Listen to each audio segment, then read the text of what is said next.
Hello Pisces, Didici here again. It's March 2021. This is the time where we have a look at the horoscope and see, at least briefly what's going on. It's very, very important to note that when you have a cluster of planets in one area of the horoscope, as we see here, two clusters actually. We've been talking about this combination of Jupiter and Saturn in Aquarius for some time. That's accentuated by the transit of Mercury, the planet of love, romance and marriage here. And it recently was retrograde, but now forward moving. So this 12th house, which is the natural house of Pisces anyhow, brings with it that strong desire to delve more deeply into the nature of the universe, the reasons you're alive, and how you can improve your life. But more importantly, and you'll see that as the moon swings around here by the 14th, this is a time of self-renewal. First, we see the work activity, a couple of days here on the 5th to the 7th. That's due to the transit of the moon in your work sector. Then 8th and 9th, we see the transit here in the 11th house of friendships. It's a darkening moon, as you can see, as it moves closer and closer towards the sun.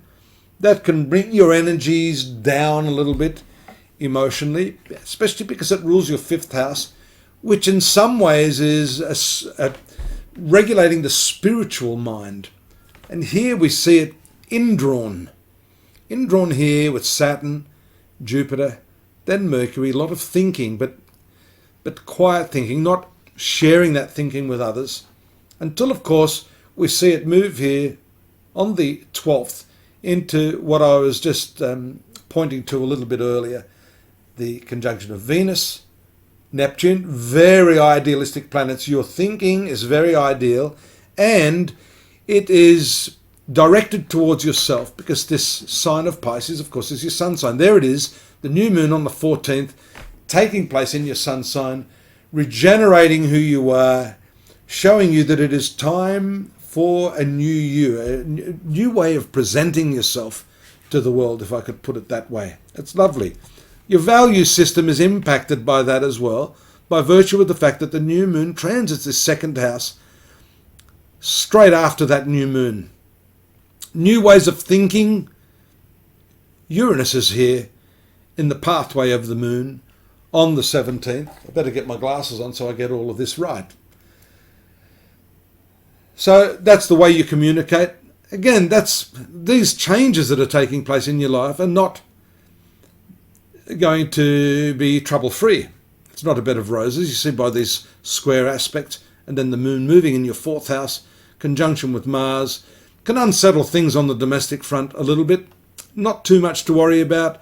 Mars is the ruler of your 2nd house and 9th house. Thoroughly good planet for your Pisces birth, and bringing with it a very constructive, dynamic energy into your home life, particularly there around the 21st.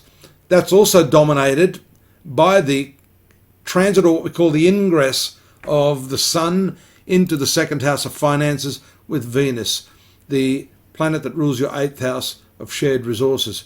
It may not be common knowledge to some of you, but when a planet aspects its own sign, as we see here Venus, looking directly at the sign of Libra from Aries, it actually fortifies that part of your horoscope. So we see here the dominance of the finances. Notice how all of these planets have started to splay out. It's good to see this in the animation, because it tells us that where we had that congestion of 2 lots of triplicates, now we have 3 signs here with 3 lots of duplicates, or duos here. Saturn and Jupiter in the 12th, Mercury and Neptune. Bit confusing there, and take care, Pisces, after the 27th. You see the opposition here to Mercury and Neptune. And then, I was talking about these finances, the full moon occurring here in the 8th house. This can show all of your energies directed to the way you share money, the way you do business, the money that's forthcoming from others. With Mercury and Neptune here in your sun sign, making that conjunction, you've got to be careful. And then we see the legal transit of the moon on the last day of the month in the 9th house of your horoscope. Also, supporting what I'm saying there, that number one, there can be some confusion over the way you are dealing in business here. Venus and Sun in the 2nd house, and the full moon in the 8th house, which is the shared resources, right at the tail end of the month. If you're cautious enough, don't go headlong, impulsively into any of those business negotiations, throwing money into the hands of others who haven't qualified what the reasoning is and how it's going to be paid back, then you'll be okay. All in all, a good month, strong finance month, but most importantly, that regeneration of self, the new you, exploring, experimenting, and continuing on your adventure of life fearlessly, becoming the new you. Take a look at astrology.com.au. I've got more there for you. I think you'll enjoy putting this brief reading together with the chronological transit so you get a clearer picture of what's happening. The clearest picture of all is a personalized reading. You can do that by dropping me a line. While you're at it, subscribe if you haven't. And I'm hopefully going to look forward to seeing you here again next month. Take care. Bye-bye.